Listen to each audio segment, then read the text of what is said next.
Presiding over this year's competition is the Honorable Ketanji Brown Jackson of the United States Supreme Court, the Honorable Joan Larsen of the United States Court of Appeals for the Sixth Circuit, and the Honorable Patti Saris of the District Court for Massachusetts. Our sincere thanks to our esteemed panelists for their participation tonight.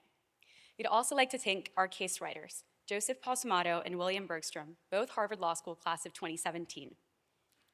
Tonight's case turns on the scope of the Second Amendment and who may claim rights and the government's ability to restrict those rights, consistent with the history of the Second Amendment. The two questions presented are, one, whether a non-citizen unlawfully present in the United States who has substantial ties to the country is part of the people with Second Amendment rights. Two, whether the government can disarm non-citizens unlawfully present in the United States, but with substantial ties to the community, consistent with the history of the Second Amendment. A more detailed case description can be found in your programs. I'll now announce the teams.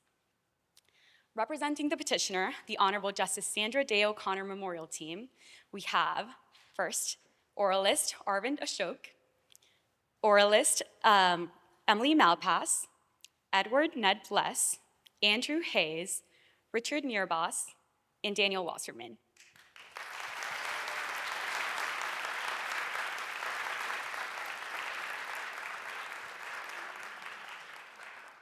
Representing the respondent, we have the Honorable Constance Baker Motley Memorial Team. We have Vishali Chaudhry, oralist, Sophia Quende, oralist, Andrew Kogut, L. Bulabach, Alexandra Mack Taylor, and Alex Fredman.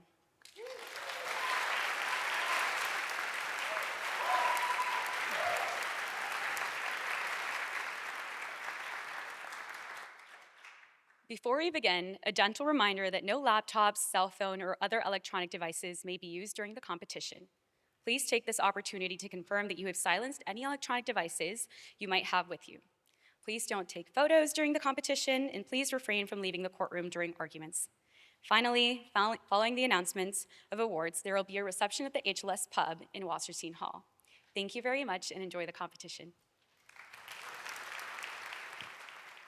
All rise.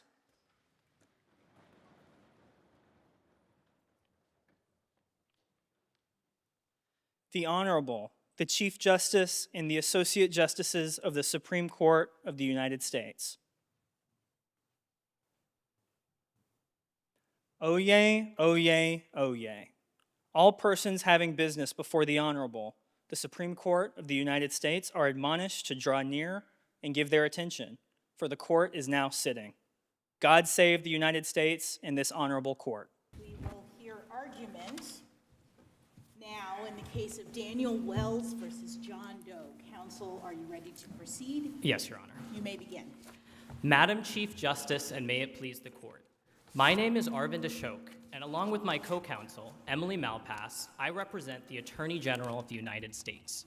I will argue that John Doe is not part of the people protected by the Second Amendment, and my co-counsel will argue that Section 922 G5A, the long-standing federal statute that disarms him, is consistent with the Second Amendment.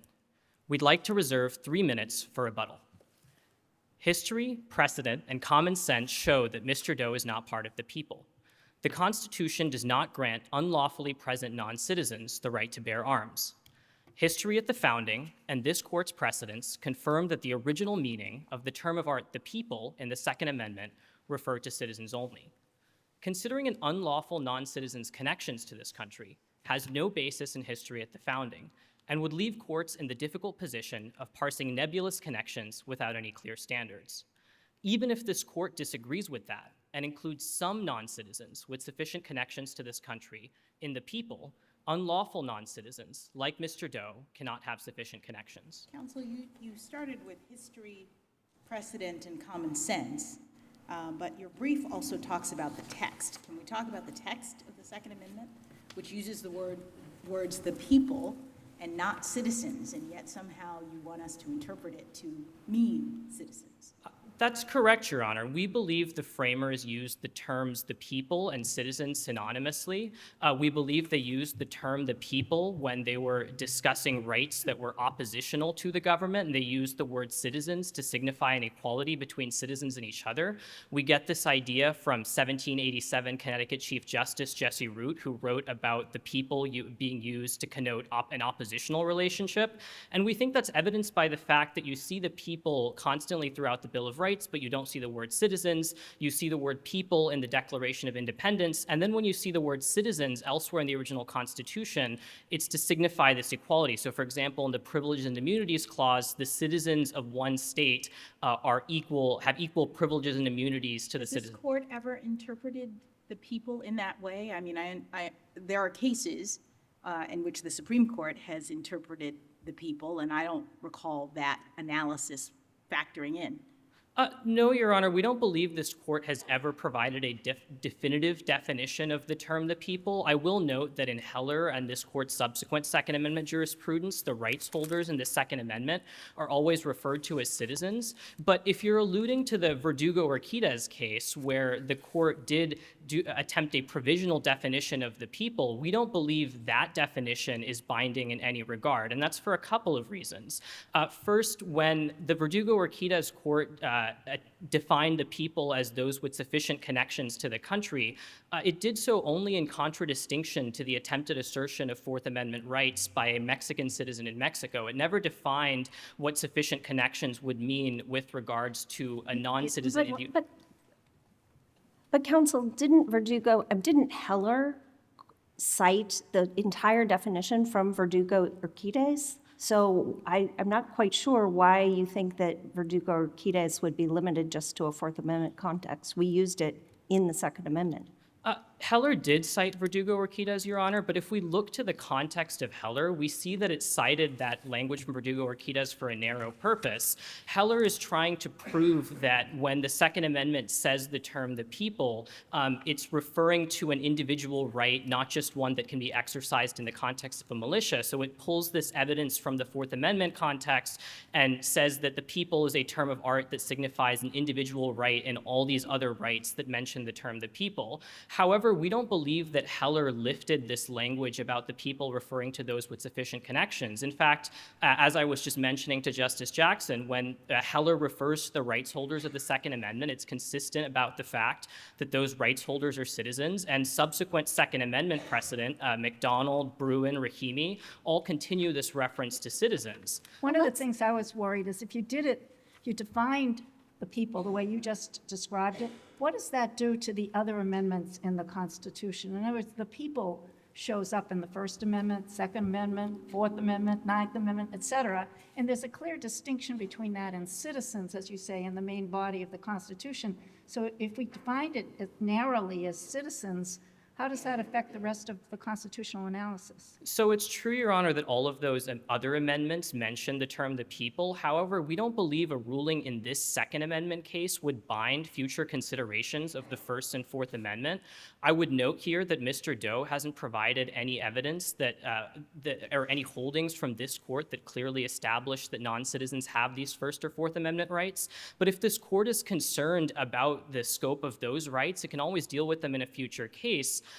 Because I think when this court has considered the First and Fourth Amendment particularly, it's looked less to original meaning than it has in the Second Amendment. Consistently starting with Heller defining the phrase the right to bear arms, this court has looked to original meaning to define the Second Amendment. But if you look to United States versus Jones, for example, in the Fourth Amendment, which looked to original meaning to define what a search was, it didn't immediately jettison its non-originalist line of cases starting with cats.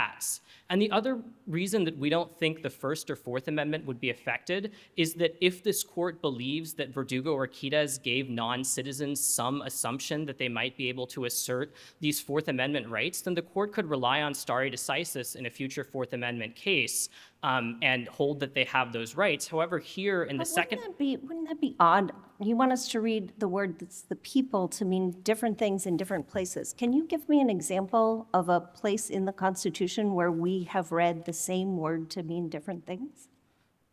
Well, Your Honor, Heller gives the example of state in two different places meaning different things, but we're not necessarily asking for inconsistent rulings across different amendments here. We're just saying that in this Second Amendment context, the question that's before this court is to look at the original meaning of the term of art, the people, and we certainly think there are important considerations to be, important things to be considered with respect to the First and Fourth Amendments, but that's a question for a future case. And we So think, what is the original meaning? Help me to understand your evidence regarding the original meaning of the people. so we give you founding era evidence that suggests that the framers understood the term of art, the people, to be synonymous with citizens. And the piece of evidence that I would particularly point you to here is the 1787 North Carolina High Court case, Bayard versus Singleton. The North Carolina High Court interpreted a right in the North Carolina state constitution of, quote, the people to receive a jury trial with respect to their property transactions. And the North Carolina High Court said that citizens, but not aliens, could assert this right. And we think this is the best piece of evidence that either side has provided here because it's speaking to the use of the people as a term of art rather than the colloquial definitions that Mr. Doe provides on pages 17 and 18 of his brief. His founding era dictionaries don't align with the rule that he provides in the rest of his brief. That those dictionaries point to the outlandish definition that that people refers to something like all non-citizens within the border of the United States. But then if you look at his rule, it says that the people refers to all those with sufficient connections. And that's something that we don't. So I'm just wondering, when you, why not use, why are you so resistant to the way the term has been defined in Heller and Verdugo and all the rest of those cases? Essentially, you want us to narrowly define it as citizens, but you have a fallback. I think the other side called it a retreat, but whatever, a fallback to possibly people who are just illegally here. Why are you pushing so hard for the outer boundaries? Well, Your Honor, we believe that starting with Heller, this court has always looked to original meaning to define terms in the Second Amendment specifically, and we think this court should do so again here. And because we think the best read of founding era history and the precedent in Heller suggests that the people are citizens, we think that's the line this court should hold. However, you're correct to identify that we have this alternate argument that if the court accepts the definition in Verdugo or Quidez that the people refers to those with sufficient connections, it should still decide that the only connection that is sufficient is a formal engagement with the naturalization or immigration process. Why? Well, for a couple of reasons, Your Honor. First, because we provide some founding era history that suggests that to the extent non-citizens were discretionarily granted access to rights of citizens by states near the time of the founding, those states did so based on the non-citizens' engagement with the federal naturalization or immigration process at the time. We give you a couple of state laws on page 8 of our reply brief from New Jersey and South Carolina that reference the federal naturalization or immigration process, and they said if the non-citizen takes an oath and commits to staying in the country for a couple of years, they can get access to a right of citizens. And what does it mean to have some engagement with the naturalization or immigration system? I mean, is it sufficient if you came into the United States lawfully on a student visa, and then you overstayed that visa? Is that sufficient? I mean, you came into the country lawfully. Your Honor, I think we would say that receiving the student visa would warrant getting a sufficient connection, and perhaps there would be complications. Even though you overstay for 10 years. You're Mr. Chadha. I think that overstay would probably cut off whatever formal engagement that you had, but receiving a student visa and being here legally on that student visa would qualify as a sufficient connection under our definition. And we think Wouldn't that be the closest to what we've held before? In other words, if you're here on a green card, or you're on a student visa, or all the lawful ways you can be in this country, wouldn't that be part of the political community in the way that we've just defined it before? Well, Your Honor, when this court has used the term political community, it used it in Heller, and in prior cases where it's used that term, it's used it to refer only and exclusively to citizens. We give you a couple of cases, Foley versus Connolly and Cabell versus Chavez-Salido, where the court upholds statutes limiting the ability to be a police officer to citizens only, and then it uses the term political community in that context. And so we wouldn't say that the words political community has this this more expansive definition in this court's jurisprudence. But regardless, we think that it's perfectly possible for this court to resolve this case by deciding that only people with lawful status have the sufficient connections necessary to meet the language. But why is that? I mean, going back to my colleague's question about engagement, I understand an engagement that occurs when you are granted the ability to be here, but don't we also have a situation in which a person like Mr. Doe, who has been submitting to the law, doing everything he's supposed to do in the context of his being here, why isn't that engagement? I mean, he hasn't committed a crime, for example, while he was here, other than the illegal entry. So why wouldn't that be a situation in which he should be receiving the same kind of consideration of engaging?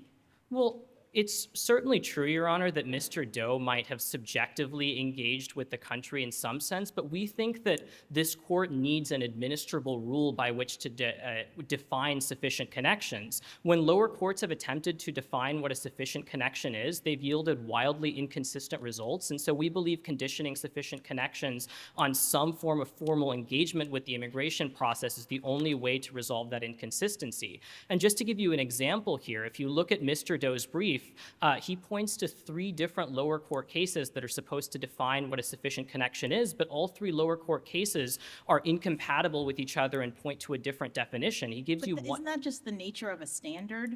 I mean, we have different fact scenarios, and we have a standard, for example, that you have to have engagement, sufficient connections, and different courts are going to look at it differently. I think that's just a function of the way the law works, right?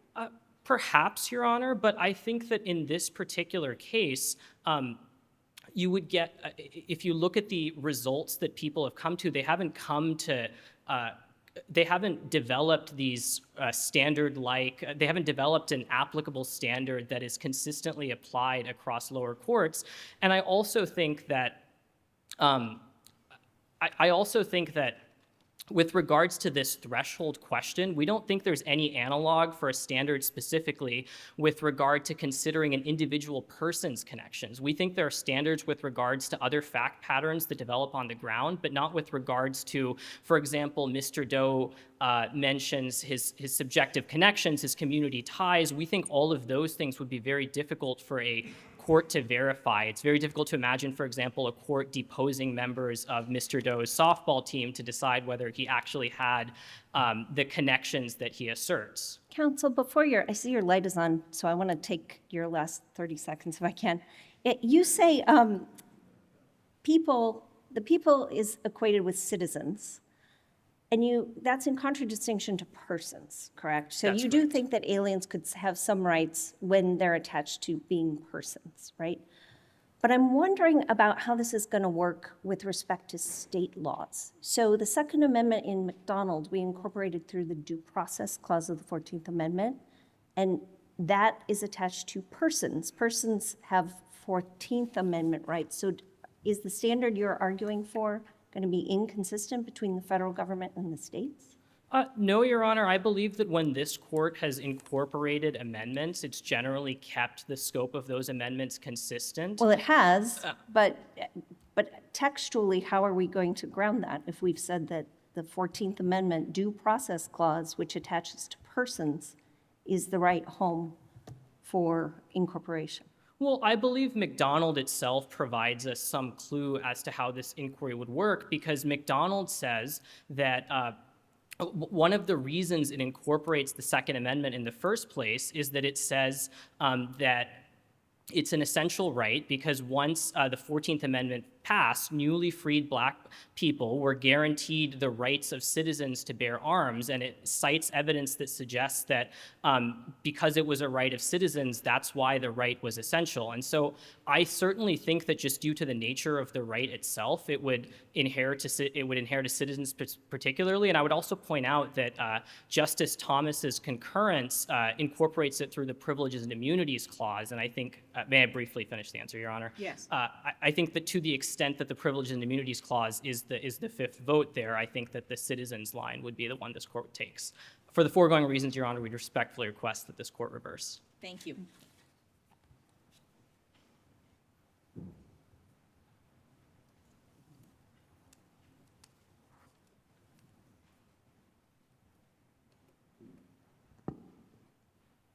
Whenever you're ready, counsel. May it please the court. My name is Emily Malpass, and I will be speaking for 16 minutes about the government's ability to disarm unlawful non-citizens, including John Doe. Section 922G5A is consistent with the Second Amendment because it shares a why and a how with relevantly similar founding-era laws. Two separate principles from our historical tradition of firearm regulations support this conclusion. First, Congress has broad power to disarm individuals who break the law. Consistent with this long-standing tradition, founding-era legislatures disarmed individuals for crimes ranging from assault to fraud to nonviolent peace-breaking. Today, Section 922G5A disarms an analogous class of lawbreakers. Second, the government may disarm individuals who have not manifested allegiance to the United States. Just as historical regulations disarmed groups ranging from loyalists to Confederates until they manifested allegiance via a formal legislative process. Today, Section 922G5A operates in the same way for the same reasons. John Doe's as-applied challenge would hollow out the guarantees of Section 922, the federal law that does more to protect Americans from gun violence than any other. This court should reverse. So is it your position that any form of lawbreaking is sufficient? It doesn't have to be a felony. The lower courts, for example, have struggled with 922G. I read a lot of lower court opinions. The lower courts have struggled with 922G with respect to felon disarmament, but you seem to be taking a position that's much broader than that. So misdemeanors could also be disenfranchised. We think it Or not encompasses disenfranchised. We think it encompasses both individuals who commit felonies and misdemeanors. Here, under Rahimi, we simply fall back to the time of the founding, and we look at two regulatory traditions we see there. First, we look to the state ratifying convention proposals in Massachusetts, New Hampshire, and the highly influential Pennsylvania dissent of the minority, which substantiate disarmament for crimes committed, real danger of public injury, and times when individuals weren't peaceable. We see that founding-era legislatures acted on this understanding to disarm individuals, including nonviolent peacebreakers in Massachusetts in 1692 and 1795, in New Hampshire in 1708, as well as laws from Virginia and North Carolina from 1786 and 68, respectively. It's amazing you remember all those dates, so good for you. I was just curious about the historical debate here because your brief sort of says we should look back to the British. We took away guns from loyalists and Catholics and all these groups of people. And yet what the opposing brief says, no, the Second Amendment was meant to be different from what happened in England because it was, as you say, the people against authority. We should be looking to the separate meaning that was provided in our Constitution. And we often look to England, a common law tradition, and then sometimes we're looking away. And I'd like to know your thoughts on what you think the best historical analysis would be. Well, let me sort that into buckets.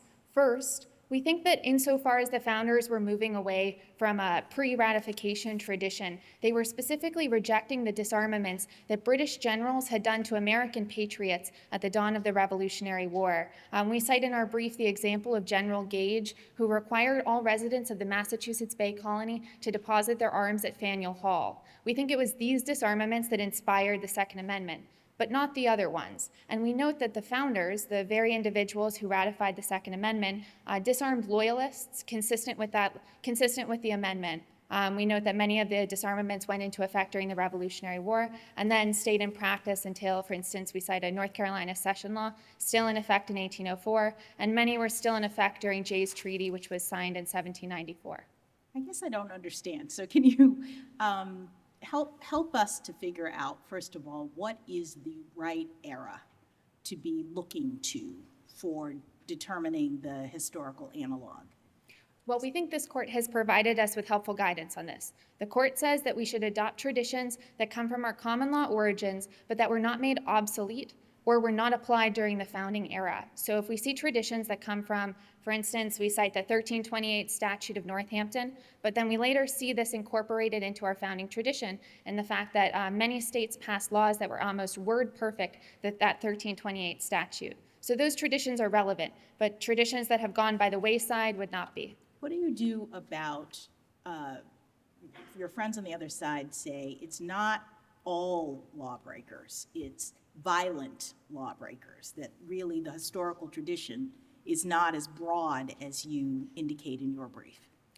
We think this is an obviously under-inclusive principle. We specifically, again, cite that 1692 Massachusetts Act, which disarms individuals who are, quote, disturbers or breakers of the peace, as well as the 1708 New Hampshire law, which was substantively identical. The Massachusetts Bay Colony, after ratification, reincorporated that same law in 1795 to again disarm peace breakers. The earliest liquidation... Doesn't the idea of being a peace breaker, disturbing the peace, suggest some sort of violence, some disruption to the community?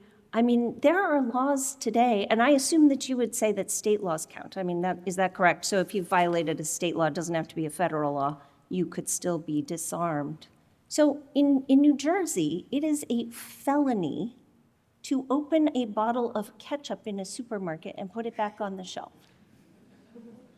So that person loses their Second Amendment rights? We again think that the founding era evidence speaks to a broad scope of authority to disarm, but there might be some laws that we could start distinguishing on. We could try to find some kind of limit. This court in Rahimi alludes to the fact that many of these laws are tied to a special danger of firearm misuse, and we think that principle could help cabin the rule here today. However, for what it's worth... Would it capture Mr. Doe? Absolutely, Your Honor, and we provide you with 2 reasons why. We think first that unlawful non-citizens as a class are specifically unlikely to comply with registration requirements because they're often unwilling to give full and honest identifying information to law enforcement. And second, we think that unlawful non-citizens are often subject to deportation and arrest, and arming these individuals, as the Eighth Circuit said, precisely at the moment authorities seek them, might lead to cycles of violence that would affect both law enforcement and non-citizens. Since the government has to prove beyond a reasonable doubt that the person knew they were violating the law, you couldn't have that flexible, as you said, well, maybe ketchup wouldn't be enough. So essentially, you're urging us, as I understand it, for some sort of categorical, no people who are illegally here. That's what you're looking for. I think we could frame this as a question with the Rahimi inquiry, Your Honor, where Rahimi requires us to provide a justification. And here we think we provided a single justification from the time of the founding, which is that the founders believed they could disarm people because they broke the law. But now we're starting to ask about the whys that lurk behind the why. So for reasons why the founders thought it was necessary to enact this principle. However, Rahimi simultaneously commands us to faithfully respect the balance struck by the founders, and this puts us in a bind, because once we start second-guessing the justification the founders had, we seem like we're second-guessing the balance struck by the founding and performing some kind of historical means-end scrutiny, where we ask if the regulatory tradition we're pulling from is adequately supported. But of course, isn't the sort of threshold question whether this really is the balance struck by the founders? I mean, the concern, I think, is that when you're looking back at the historical record, you find certain cases, the other side finds certain cases. So how do we know whether the historical tradition was all lawbreakers or just violent lawbreakers? I see no evidence that it's just violent lawbreakers. Again, we cite numerous founding-era laws, as well as the state ratifying convention proposals, which we think speak most directly to the scope of the Second Amendment right and to the scope of the government's regulatory authority. Do you concede that it's your burden to persuade us that this is the tradition? We think we carry a burden of persuasion in this case, but we also think that Heller in dicta states that laws like this one are presumptively lawful, which means Mr. Doe needs to take you slightly more than halfway. He needs to get you to 50% and a feather to show that this law isn't constitutional. But if he doesn't... Is that how you read Heller? I mean, I've been struggling with how the burdens work in a situation like this, where it seems like Bruin says the burden is on you to at once, assuming that Mr. Doe is covered by the Second Amendment, which was the first part of this argument, the burden is on you then to show that there's a historical analog. So I'm not quite sure I even understand how Heller is sort of preserving some kind of a burden for Mr. Doe in this situation. We think that Bruin is dealing with a different type of law. Heller enumerates a set of categories of laws that have this presumption of lawfulness, and it specifically lists 922G1 and 922G4. We think it would make little sense if that presumption didn't roll over the period into 922G5. But both Rahimi and Bruin dealt with categories of laws that don't enjoy this presumption of constitutionality from Heller's dicta. And so we think that the burden is different today. For what it's worth, we think it's just a presumption of lawfulness. So if you walk away from this oral argument and you feel like both sides have made good points, the history is messy and difficult to parse, then we think that Mr. Doe hasn't carried his burden of getting you over that halfway mark.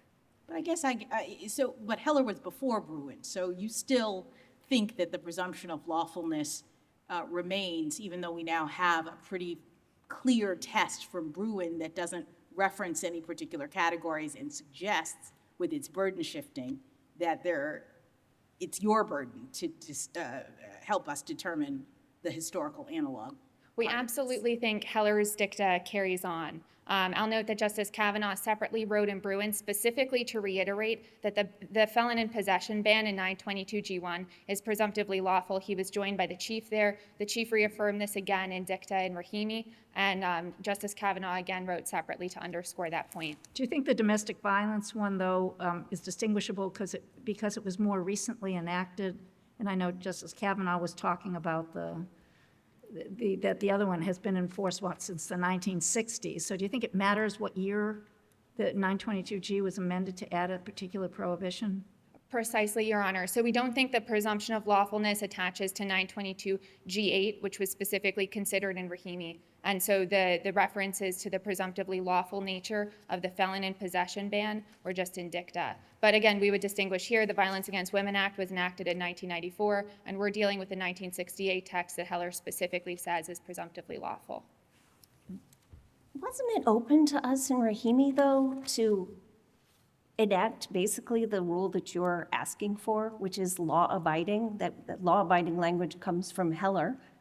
We didn't seize upon that in Rahimi. Instead, in Rahimi, we said that an individual must pose a clear threat of physical violence to another. The threatening individual may be disarmed.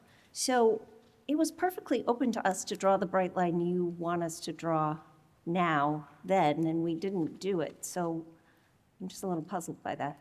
We actually think it might have been deliberately closed in that case. And I'll note that this office specifically ceded at oral argument that law-abidingness had anything to do with the rule at issue in Rahimi. There, the government pushed for a rule that's based in civic virtue and again steeped in founding-era evidence. But this office specifically did not say that the underlying lawlessness of Mr. Rahimi's action should have led to his disarmament. But we now endorse that principle today because we think that under the Rahimi test, it becomes much easier to generalize from a suite of founding-era evidence exactly this kind of principle. And we think, again, Rahimi's given us valuable advice about construing that principle at the correct level of generality. So we've gone as narrow as we can go, and we've refrained from inquiring into the reasons why the founders might have struck the balance that they did. Instead, we simply think, looking at the founding-era evidence, there are laws that disarm individuals who are nonviolent misdemeanants. Mr. Doe is a nonviolent misdemeanant, and the government would like to disarm him today. How do you respond to respondents' suggestion that as a historical matter, every male was required to be armed as part of their militia duties, whether they had been previously convicted of criminal behavior or not? So lawful behavior was not an impediment to arming men in the historical times. I'm not sure we find much evidence to substantiate that proposition, other than, I believe, a secondary source they cite for that. Instead, we think that if an individual committed a crime at the time of the founding, it was taken very seriously. We'll note that many felonies were warranted, were worthy of instant death and warranted extended prison sentences. So I cannot imagine that the founders would have thought that an individual who was disarmed for any reason was subsequently required to take up arms on behalf of the United States. One of the biggest traditions we see from the founding is that the founders treated criminality as a crime of violence against the state often. And that all but ensured that an individual wasn't going to be taking up arms to defend the security of a free state, which is what the Second Amendment commands. Much of what you say is persuasive, but doesn't it argue for the narrower reading rather than all citizens, just the people who've committed a crime? Could you clarify that for me? I'm not sure. In other words, if you go broadly with what your fellow counsel urged, all citizens, all non-citizens, even if they were legally here, can, be captured under this provision, wouldn't and you're focusing on committing a crime, which here would be unlawful entry, wouldn't that argue for the narrowest possible reading of this in order to support historical tradition that they've actually committed a crime rather than someone who is just here because they got a green card? Well, so green card holders aren't subject to 922 G5A's bar. Instead, under 922 G5B, they're presumptively able to carry firearms. Under your definition, though, that it could push farther. In other words, Congress could change the statute and push out to the limit of anybody who wasn't a citizen. Isn't that where it would go? Under our primary case, we think that's absolutely contemplated by the founding era evidence. But since 1968, the government has extended the discretionary ability to non-citizens, including lawful permanent residents and visa holders, to carry a gun. The question you should be asking is whether we must include something like 922 G5B or whether we may do it. And that's the only difference between our primary and our concessive case. For the foregoing reasons, we respectfully ask that this court reverse. Thank you.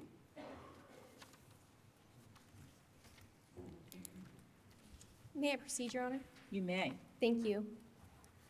Madam Chief Justice, and may it please the court, my name is Vishali Chaudhary, and I rise on behalf of John Doe alongside my co-counsel, Sophia Quende. I will address why John Doe is covered by the Second Amendment, and my co-counsel will address why Section 922G5 is unconstitutional as applied to him. The Second Amendment is not a citizens-only right. The Attorney General's citizens-only theory would permanently exclude all non-citizens from the people protected by the Bill of Rights and contravenes this court's decision in Verdugo-Urquidez. This court should reject that theory. John Doe is an individual who has sufficient connections with this nation and is a part of the people who retain a right to bear arms. This court should affirm the Ames Circuit for 3 reasons. First, this court already decided the definition of the people in Verdugo-Urquidez, and that definition controls the present inquiry. Second, under that definition, John Doe is a part of the people. And third, the Attorney General's alternative argument about legal status is also incorrect. But the Verdugo case was not in the Second Amendment context, and counsel on the other side argues that in the Second Amendment context, we have a different frame for how we interpret that right, and that it focuses on the historical meaning of the terms at issue. What is your response to that? Chief Justice Jackson, we think that understanding of the Second Amendment has already been foreclosed by this court's reasoning both in Heller and in McDonald. In both of those cases, this court found that the Second Amendment is not a second-class right, which is subject to an entirely different set of constitutional rules than other amendments. I think this also gets to a point made by my opposing counsel tonight, which is that this court could somehow consistently read the people to mean different things in different amendments. But I think that in fairness, the Bruin's statement about it not being a second-class right, what counsel is saying on the other side is absolutely it has a more stringent test. Your Honor, we don't think it has a more stringent test, and I think that's based on the plain text of the amendment itself. The Attorney General would have this court find that the framers, when writing the same 10 amendments, meant the people in different contexts that it was used, even though it repeated this phrase. Have we ever found in another context, since you raise other rights, that an unlawful non-citizen has a constitutional right? Your Honor, I don't think that question has been squarely presented before this court. However, there is indication in this court's jurisprudence, both in the First Amendment and Fourth Amendment contexts, that it has never understood those rights to be based on citizenship. Instead, in Verdugo-Urquidez, the only case in which this court has actually analyzed the term "the people," it had an opportunity to define that as just citizens. Isn't there that case Turner, that ancient case going way back when about excludable aliens and not having First Amendment rights? That's true, Justice Saris. However, I'd like to distinguish that case on a few different grounds. First, that the Attorney General reads into the language in that case. However, that case is a case in which the individual had only been in the nation for 10 days and had explicitly argued for the overthrow of the government. And so in any case, he would not have had sufficient connections with the nation. And second, that 50 years after that case, this court held or commented in Bridges versus Wixon that, quote, freedom of the press and of speech is accorded to aliens residing within this nation. And I think that follows in the Fourth Amendment context as well in Verdugo or Quides. But I know it's part of your sort of parade of horribles that that aliens would lose their First Amendment rights, but that's not clear to me. I mean, they might lose the rights of petition and assembly, right? But they wouldn't lose speech and religion because that's not attached at all to persons. It just says Congress shall make no law, right? So in petition and assembly, aren't those just political rights anyway? Your Honor, we have a few different responses. First, that I don't think this court has treated those rights differently based on the use of the word the people. And second, that history does not show that any of those rights were, or any non-citizens were denied of those rights altogether. Instead, what history and the founding era generation believed was that these rights were not based on citizenship. And this gets me back to what this court laid down in Verdugo or Quides itself. Are you saying that assembly and petition were not based on citizenship? Because I see. So that's where you're going. But what case do you have to support that? I mean, you've been talking about speech, but what about assembly and petition? Your Honor, I don't think assembly and petition in particular have been a focus or a presented question in any of the cases before this court. However, I do believe there is historical evidence that even non-citizens petitioned the government. This gets me back to this court's own... Well, they can petition all they want, but since they don't have a right to vote, I don't know how much good it's going to do them, right? So doesn't that support the other side's argument that there's a link between political community and these rights that are attached to the people? No, Your Honor. I think the political community language from Heller, first of all, did not supersede or change this court's definition in Verdugo or Quides. And second, the Attorney General cites a multitude of different cases discussing that term, but none of those cases were cited by this court in Heller. Instead, right after this court used the phrase political community in Heller, it immediately cited Verdugo or Quides and recited the entire definition in full. But you talk about what is cited in Heller. I mean, in Heller, Bruin, and Rahimi, the Supreme Court uses the word citizen, dozens of times. So I think you have a little bit of an uphill battle in persuading us that citizen is not what is meant when we're talking about the Second Amendment in particular. Well, Chief Justice Jackson, although they use the word citizen, I think that was to describe the litigants in those cases, because in all of those cases, the litigants themselves were citizens. And what this court itself noted in Rahimi is that the language on law-abiding citizens or responsible citizens was used to describe those who uncontestably had this right, not to define the entire scope of the right. And again, in none of those cases was the question presented of whether or not the individual was a part of the people. Rather, the only case in which that question was presented was Verdugo or Quides, and that is the definition that controls the present inquiry. Didn't Heller sort of cut back on that a little bit? In other words, the original Verdugo or Quides says political community or substantial connection, right? It's Yes, Your a Honor. two-part. And Heller talks about political community. And if we stuck with the more recent, the Heller definition, wouldn't you read into that some sort of connection beyond being physically present in the country, even for a long time? Your Honor, I don't think it changes the definition in terms of looking at sufficient connections. There, the court was not even clear on whether or not political community meant anything different from the definition, and I think it would still matter whether or not an individual is integrated in United States society. That gets back actually to the original meaning of the term the people. For example, we do use the colloquial definition of people from dictionaries at the time. However, that is indicative of what the framers understood that term to mean when they used it in the amendments themselves.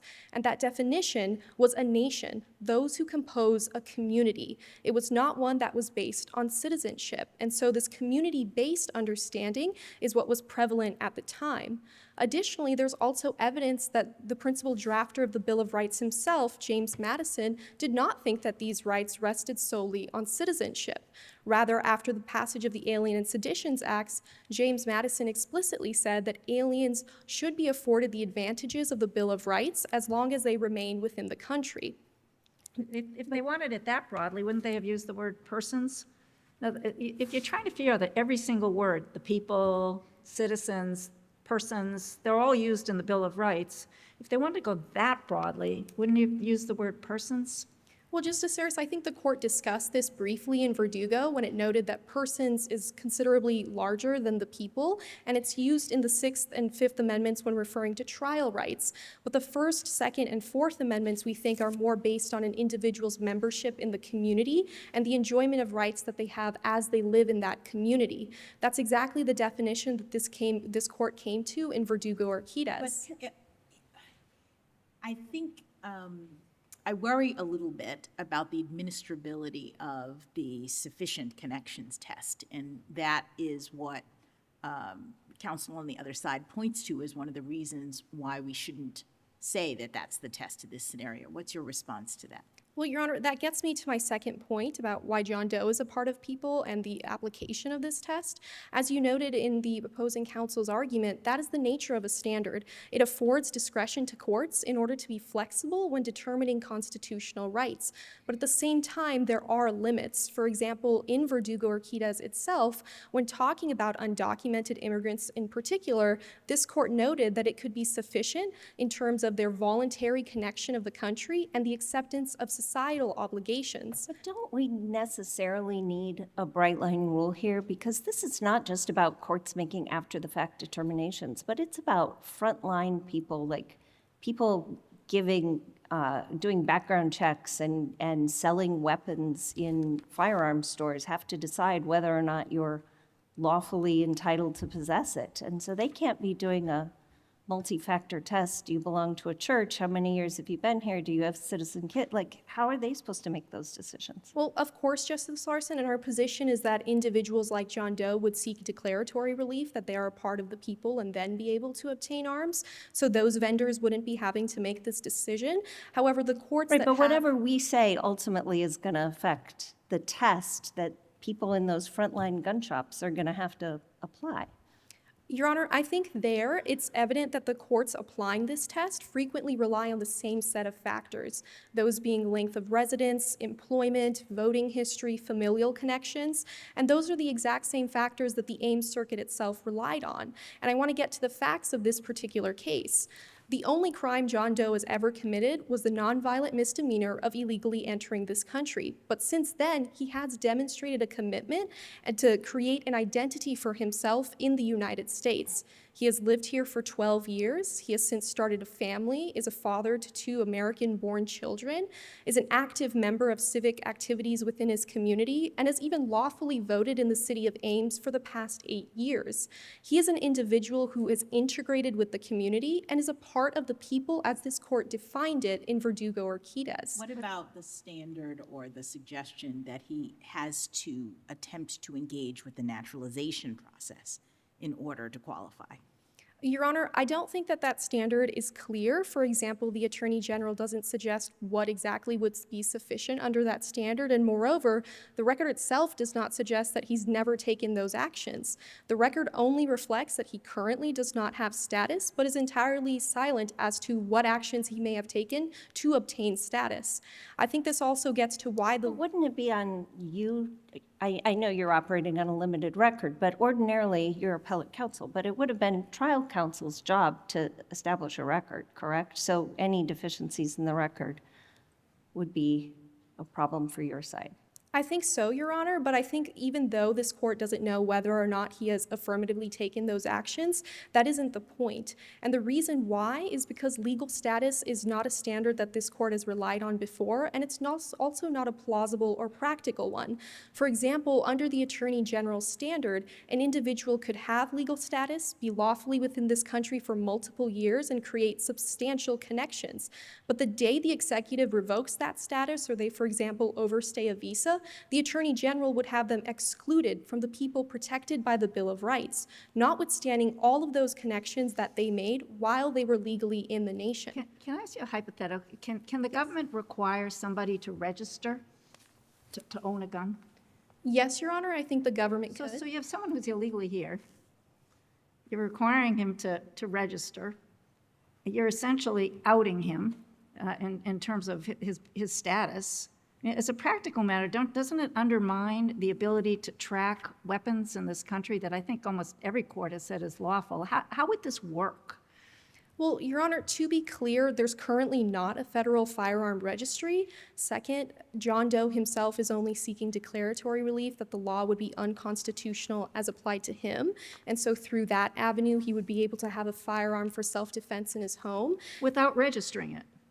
Your Honor, there currently is no federal firearm. Say it's a state registry. Like Massachusetts, we've got one of the toughest ones. Right? Yes, Your You should Honor. all know. We have a pretty tough one. See, you're required to register when you buy a gun and they check it out and you have to fill in paperwork, that is federal. And how would you even begin to enforce something like that? Your Honor, I think states have a multitude of areas that they could look to in terms of regulation. I think my co-counsel would further explain as to how far they could burden an individual's right in terms of registration or other means. But as to the question of whether or not he's a part of the people, I don't think that the state's potential difficulty in regulating this could exclude him from exercising a fundamental and protected right. No, go ahead. Can you speak quickly to the distinction that counsel on the other side tries to make, I guess, as a fallback position, drawing the line between unlawful non-citizens and lawful non-citizens, and saying one could be considered part of the people and the other not? Of course, Chief Justice Jackson, we do think that lawful status in certain cases is indicative of the connections you've made with the country. For example, certainly all green card holders or those who have permanent legal residency have shown sufficient connections by being in the country for a length of time, submitting to its laws, and being actively involved in the community. But that just gets back to the basic test, the threshold question of whether or not an individual has sufficient connections with this nation. The Attorney General would have courts not follow the facts of a case and rather simply look to status. But the basic threshold question in both is how connected an individual is with the nation. It would be proper for this court to grant discretion to courts the same way it has under Verdugo or Quides, because these are complex questions that involve the unique complexities of individuals' lives. Let me ask you another question, I think, about the people, and I didn't see it in the briefing on either side, but no one talks about the first mention of the people in the Constitution, and that is in the preamble. So the preamble says, "We, the people, in order to form a more perfect union, establish justice, etc." Does that have any bearing? Because it seems to me that that might support the argument on the other side, and I'd like to give you a chance to respond to that. Of course, Justice Larsen, I think that that actually detracts from the Attorney General's argument because it still implies this community-based understanding of the people, a sense of oneness, a sense of a common shared identity. And John Doe is an individual who has created an identity within the United States. He's been But doesn't it go to the people who formed the union, and doesn't that mean that there had to be political rights in order to form the union? Your Honor, I don't necessarily think that that would be the correct understanding, but even if this court were to adopt that understanding, I still think it would have no bearing on the way that the drafters use the people when referencing natural rights in the Bill of Rights. The Attorney General, for example, distinguishes the fact that the founders used citizens in other parts of the Constitution, but we also think that that is itself indicative that they understood these terms to refer to different groups of people, and that the fact that the Second Amendment, First Amendment, Fourth Amendment use the people, it necessarily implies a broader meaning than just citizens. Because the Attorney General's argument is not supported by the text, historical understanding, or the precedent of Verdugo or Quides laid down by this court itself, this court should reject it. John Doe is a part of the people who has sufficient connections with this nation, and we ask this court, for those reasons, to affirm the decision of the Ames Circuit. Thank you. Thank you.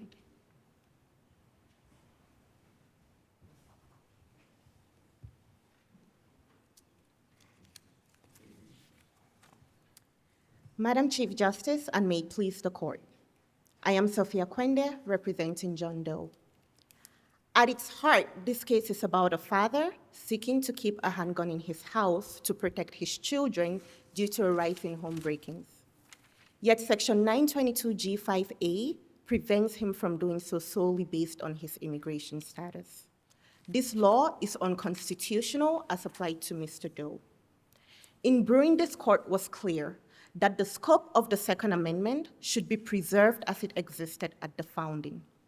The Attorney General's overgeneralization of historical principles will permit legislatures to disarm anyone they choose, effectively nullifying the Second Amendment. The Second Amendment is not a second-class right. It demands more than the Attorney General provides today. As a threshold matter, the burden is on the Attorney General to demonstrate the constitutionality of Section 922G5A. In Bruin and Rahimi, this court was clear. When the government regulates arms-bearing conduct, it bears the burden to demonstrate the constitutionality of its regulation. But counsel on the other side mentioned that there is a presumption of constitutionality or lawfulness with respect to certain kinds of regulations, and that this one falls into that category. What is your response to that? Your Honor, we disagree. The Attorney General's position is that dicta from Heller, decided more than a decade prior to the articulation of the Bruin standard, somehow carved out an exception to Bruin. Your Honor, this is not a plausible reading of the standard. There is no long-standing exception, as the Attorney General claims. Bruin itself involved a 102-year-old New York law, and in that case, the court was clear that the government bore the burden of demonstrating the constitutionality of the law. 922G is only 56 years old.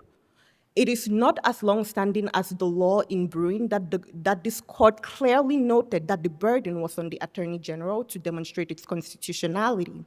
Your Honor, it is unclear how a burden shifting in a historical analysis test like Bruin would work in the first place.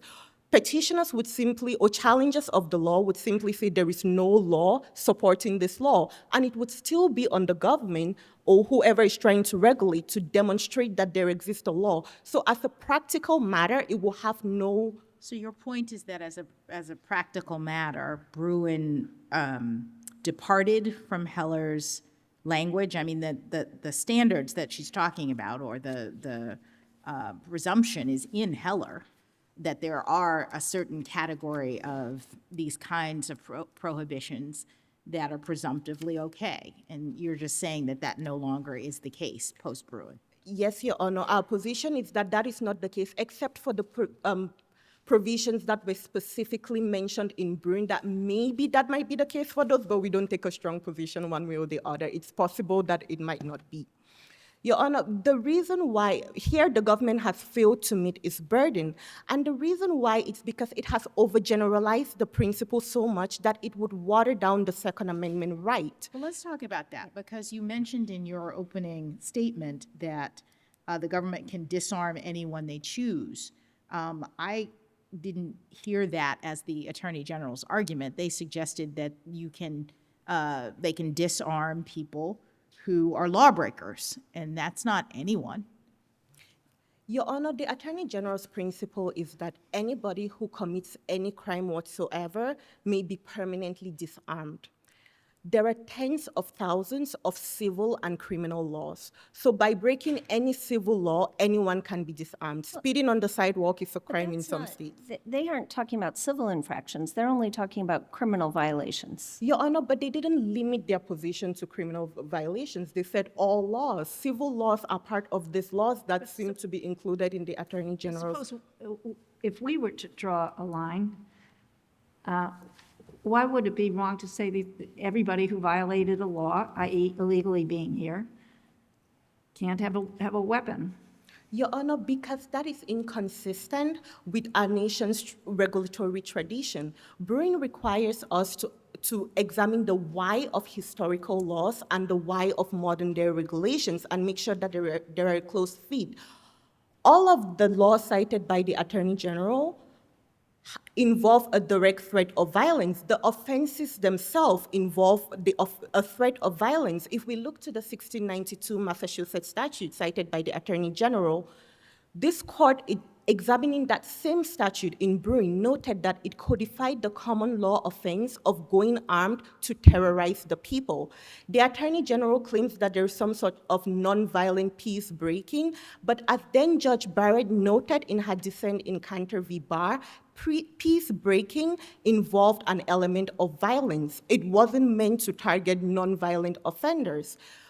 Failing to provide any such laws, the Attorney General relies on state ratifying conventions that were rejected. They didn't even make their way into the Constitution. The Massachusetts Convention, which the Attorney General cited, referred to peaceable citizens, but peaceable itself did not mean non-law breaking. It meant free from tumult, free from revolt, free, non-bloody, non-violent. There is no indication that peaceable meant non-law breaking. If we look even to the Pennsylvania proposal, the Attorney General claims that because Heller said it was highly influential, it matters more to the understanding of this right. But Heller said the Pennsylvania proposal was influential for the language of the proposal that actually made its way into the Second Amendment, which was the people. And Heller said that in the context of whether the Second Amendment was a collective or individual right. The crimes committed that is referenced in the Pennsylvania proposal had only been interpreted in that proposal to include crimes like insurrection, which included an actual threat of violence. As then Judge Barrett in Cantor v. Barr noted, nobody else has ever interpreted crimes committed to mean every crime that could possibly be committed. But why not this crime? I mean, this crime is continuing. It's not a one-time thing. As long as he remains in the country unlawfully, he has broken the law and continues to do so. Your Honor, because law breaking isn't the principle to draw from this analogy. The question is, why was the law breaking? And if we look to the laws that the Attorney General provides, the 1692 Massachusetts statute, the 1795 Massachusetts statute, all of these are free laws, involve offenses themselves that include violence. Illegal entry into the country does not include violence. So I'm just, oh, go ahead. All right. I was just going to say, as a practical matter, I keep coming back to this. So you have all these people who are unlawfully here. They're not going to be able to license or seek licensing for their guns because that essentially shows that they're here and might expose them to being removed from the country, right? So now you have a very big risk of violence when law enforcement goes in to try and remove them because they're going into households that they don't know whether the person has a firearm or not. And doesn't the Congress have a right to be worried about that? Your Honor, Congress does have a right to be worried about that, but the Congress can only enact regulations that are consistent with our regulatory tradition. But Your Honor, to that point, there is no federal firearm registry, and in fact, Congress has a law that bans the federal government from using NCIS background information to create a federal firearm registry. Don't people have to get licenses in most jurisdictions? In most, but Your Honor, we have 9 states that ban the creation of state registry. Ames might be one of those states. I mean, I'm just saying some states do, some don't, right? Yes, Your Honor, that's fair. Ames might be one of the states that says you don't need You have to get a license. Yes, Your Honor, you do. But even if you do, like the government has done with the IRS, which provides a pathway for undocumented immigrants to pay taxes without the risk of deportation, the government could very well provide that same pathway for undocumented immigrants to own weapons without being subject to deportation. So what about the other historical tradition to which they refer? Your Honor, the other historical tradition to which the government refers to is too broadly drawn. The government says Congress can disarm anyone that it deems disloyal or to lack undivided allegiance. But Your Honor, the tradition is way narrower than that. If we look to all of the disarmament, the Loyalist disarmaments, the Catholic disarmaments, the Confederate disarmaments, all of this happened in the time of internal wars in the United States. We want to start with the Southerners, Your Honor, because the Attorney General makes a broad and erroneous claim that all Southerners were disarmed during the Civil War. This didn't happen. To support this broad proposition, the Attorney General cites two general orders from when the South was under military rule. The first order disarmed only those who had borne arms against the United States, the Confederates. The second order prevented Southerners from concealed carry, but allowed them to open carry, so it's altogether irrelevant to this inquiry. But to see the centrality of the war to the disarmament, Congress, following the re-entry of the South into the Union, refused to disarm the Confederates. In fact, the 40th Congress disbanded the Southern militias, but denied a proposal to disarm all of the individuals who had taken part in these militias for fear of infringing on their Weren't the Second ones who were disarmed only allowed to re-carry their weapons after they swore an oath? Yes, Your Honor, there was a provision providing that they could get their weapons after they swore an oath, but some of them didn't do this, and still once the South had re-entered into the Union, Congress said no oath necessary. We do not disarm people based on allegiance anymore, because it was the war itself, it was that internal strife that made this okay. If we look to the loyalists presented an existential threat to the nation. To quote John Adams, loyalists were guilty of the very invasion of Boston, aiding, abetting, comforting, and assisting the British Army. In fact, some 50,000 loyalists joined the British Army. The Continental Congress's recommendation to the states was a direct result of the fear that the loyalists were going to join the British and help in the overthrow of New York, as they had done in Boston. I'd just like to go back to Justice Jackson's question. So the concern that you're raising is that that all criminality, that's too broad. But she asked you, why not this particular law? And I think the hard part of your case is that you're trying to assert membership in a national community by breaking the law, the very law that says you can't enter the nation. And that's just a tough sell. And so why isn't the answer this law in particular, even if it can't be all criminal laws, why isn't this the place where Congress is free to draw the line? Your Honor, because consistent with this court standard in Bruin and Rahimi, the question would be, what is special about this kind of law breaking?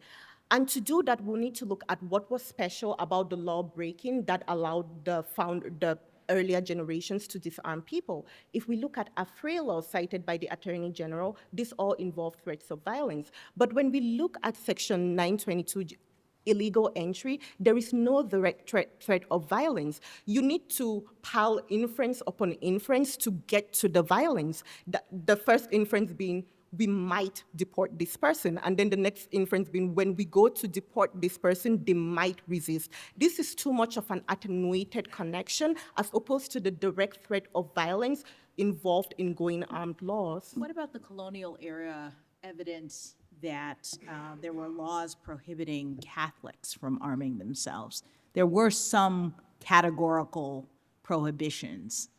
Your Honor, we have 2 points to make on this issue. The first being that Catholic disarmaments occurred under the English Bill of Rights. The English Bill of Rights extended the right to bear arms to Protestants. The right was not extended to Catholics in the first place. Secondly, the disarmament of Catholics happened in the context of the French and Indian War, and it was because of the worry that the Catholics would join Catholic French in a war that was seen by many as a war between Catholic France and Protestant Britain. It fits squarely within the tradition that we have presented, that it was the active fear of overthrow of the government by an internal political enemy. But we still come back to the point that even Catholics could sometimes get their arms back if they would convert, if they would swear an oath of loyalty. We see the loyalty oath coming up with respect to the loyalists as well. And your client has an allegiance to a foreign sovereign. So why isn't that just a presumption that Congress can draw? That if your formal allegiance is to a foreign state, you can be disarmed because we can make that presumption. Your Honor, first, our client still has allegiance to the United States, as understood by the founders. If we look to But he has an Blackstone, opportunity to go through the naturalization process and demonstrate that if, that is available to him or might be available to him. Your Honor, the likelihood is very low, but assuming that it's available to him, that is a separate inquiry. Bruin requires that the historical laws and the modern laws comparably burden the right to armed self-defense.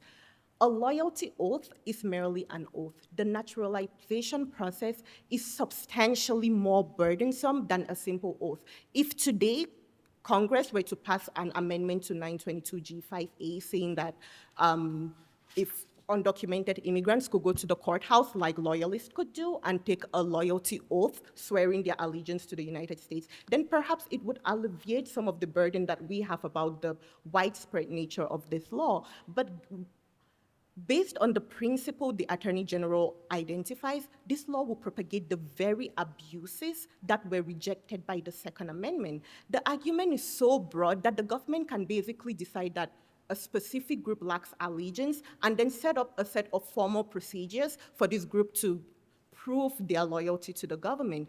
With this principle, Congress can disarm anybody it wants, or at least governments can choose to disarm political dissidents. This is precisely what happened with the English game laws. The English game laws that this court noted in Bruin and in Heller had so thoroughly disgraced the English right and were rejected by the Second Amendment. Here, the Attorney General proposes two broad principles. Between these two broad principles, nobody is going to have a Second Amendment right. The legislatures are just going to disarm anybody. If the principles were so broad, there would have been no point to enumerate the Second Amendment in the first place. The point of enumeration is that it takes the right out of the hands of legislatures. If it were the case that you could commit any crime whatsoever, like opening up a bottle of ketchup in the store and get disarmed, legislatures would never. The founding era would never have bothered to enumerate the right anyway. You don't think this is different because Mr. Doe is continuing to break the law today? No, Your Honor, we do not think it's different because of that. We still think that even if this court were to think that this is a special kind of law breaking, the burden imposed by this law is a permanent disarmament. It isn't a comparable burden to anything that has been provided by the Attorney General. Because the Attorney General's principles are so broad as to disarm a large swath of the population and effectively nullify the Second Amendment, we ask that this court reject such broad principles. For these reasons, we ask this court to affirm the Ames Circuit and find that Mr. Doe is part of the people and Section 922G5A is unconstitutional as applied to him. Thank you. Whenever you're ready. May it please the court. I want to spend these 3 minutes making one point about both issues, which is that Doe provides no pathway to a holding that is rooted in historical evidence, and any test that is devoid of history is unworkable, unadministrable, and not contemplated by this court in both Bruin and Rahimi. On the first issue, Doe provides you with two theories that are directly contradictory. First, he tells you that the founding era evidence which he provides on pages 16 to 24 of his brief is all geared to show that the right to bear arms was possessed by every individual in the United States. He provides you with dictionary definitions that show that the right was held by every person in a town, and he repeatedly analogizes to the Fifth and Sixth Amendments, saying that the word the people is synonymous with person within the jurisdiction, and the accused.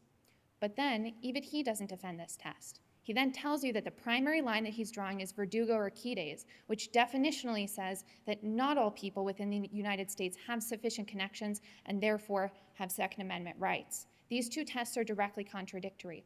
Verdugo's line is an unworkable and unadministrable one that's free from history. Doe provides you with only 3 cases as yard posts for it. A case by Judge Reeves in the Southern District of Mississippi that was subsequently abrogated by Medina Cantu this August. A case by Judge Wood called Meza Rodriguez that concerned an individual with 2 times the connections that Mr. Doe has, and Martinez Aguero from Judge Smith in the Fifth Circuit, which concerned an individual with lawful status. At the end of the day, Mr. Doe can't tell you the single most important thing, which is that he has sufficient connections under his own test. And because we don't have a test, we simply can't say for sure. At base, this inquiry is subjective Because it is subjective, it is inconsistent. Because it is inconsistent, it is unfair. And because it is unfair, it is highly likely to conflict with Congress's policy judgments with respect to 40 million individuals living in this country who are non-citizens. On the second issue, we want to make 2 points. The first is that we cite numerous laws disarming individuals who are nonviolent. Peacebreaking is at its core a nonviolent offense, and states subdivided this offense very early. So by the early 1800s, that Massachusetts law about peacebreakers was a law disarming individuals who were drunk and disorderly in public. Second, we cite numerous fraud statutes that disarmed individuals who were nonviolent and committed things that look today like white-collar offenses. Second, the Loyalist laws that were referenced by my friend is one of the places where you can be sure that Doe's principle about active wartime is under-inclusive of the founding era evidence. Though some Loyalists did give material aid to the Redcoats, the vast majority of them were nonviolent. They were butchers and bakers and candlestick makers. They went to church. They played on their founding era softball teams. They looked just like Doe, except they hadn't sworn allegiance by the law provided by Congress in all of those statutes. We think that's the single strongest analogy to Mr. Doe today, and the principle provided by opposing counsel is under-inclusive. For the foregoing reasons, we respectfully ask that this court reverse. Thank you. The case is submitted. All rise.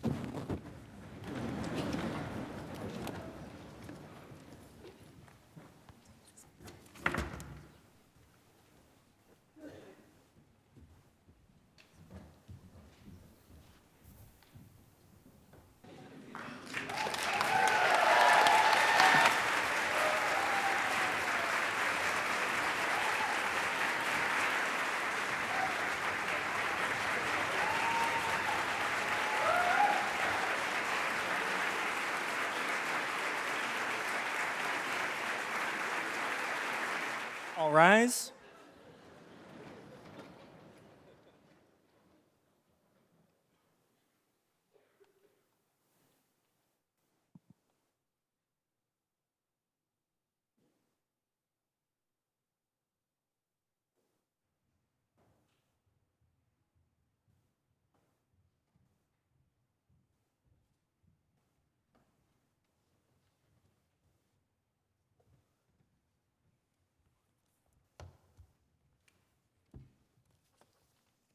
You may be seated.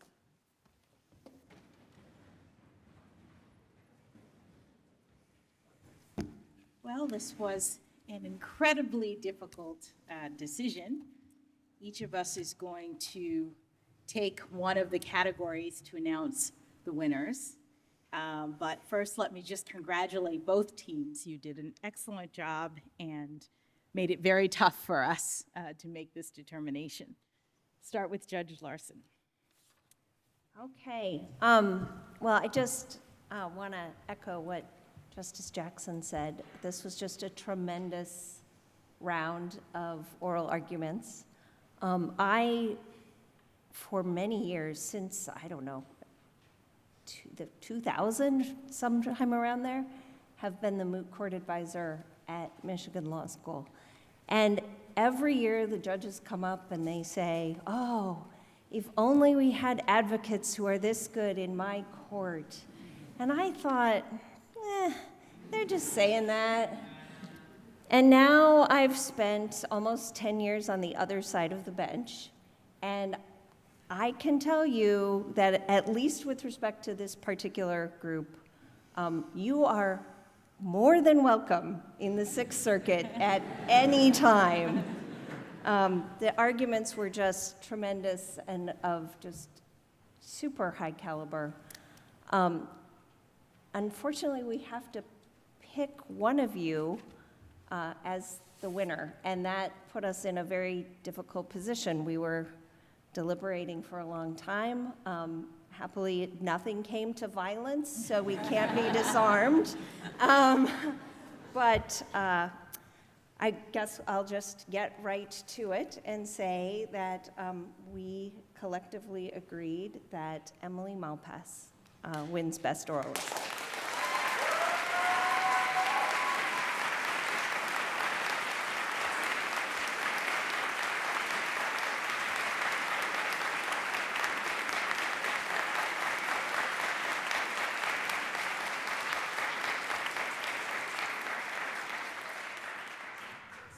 I will announce the winner of Best Briefs, and let me say that both of the teams wrote briefs that were effective, were thoughtful, incisive. You used source material in a very interesting and important way, especially all of the historical evidence, which is sometimes tough to be able to deal with.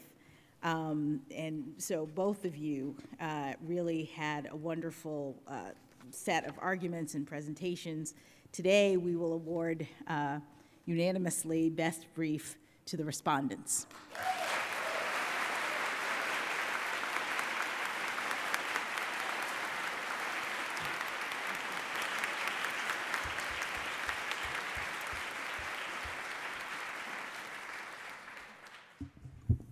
So overall, that's what I'm supposed to give the best team overall. And let me tell you how proud I am to have listened to this advocacy from, just spectacular. It makes me proud of Harvard Law School, makes me proud of all of the work that you all put into it. You're the best of the best, and this was unbelievably difficult to do because each one of you excelled orally and in brief writing, and so it was a tough task for us to come to. Overall, we found that the best team was the respondent.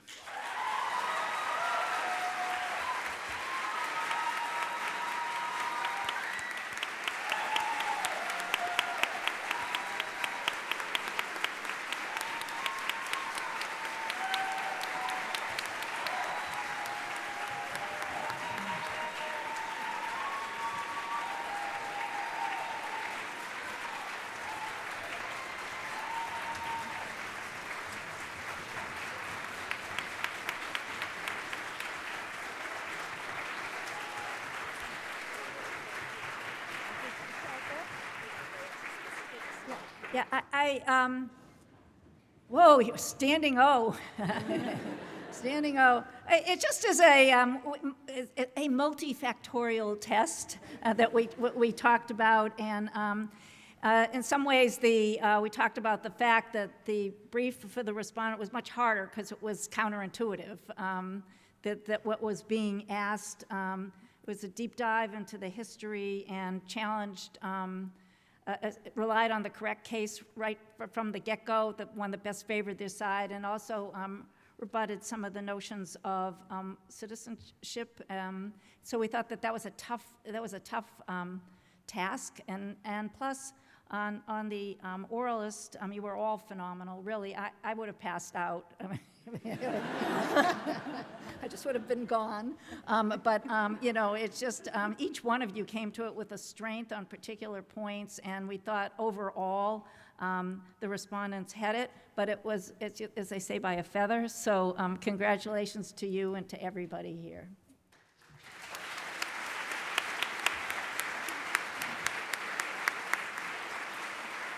We are adjourned. All rise.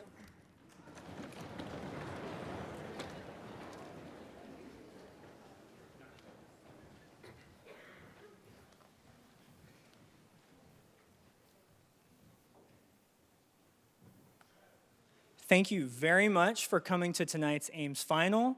Hope everyone has a great evening, and congratulations to both teams.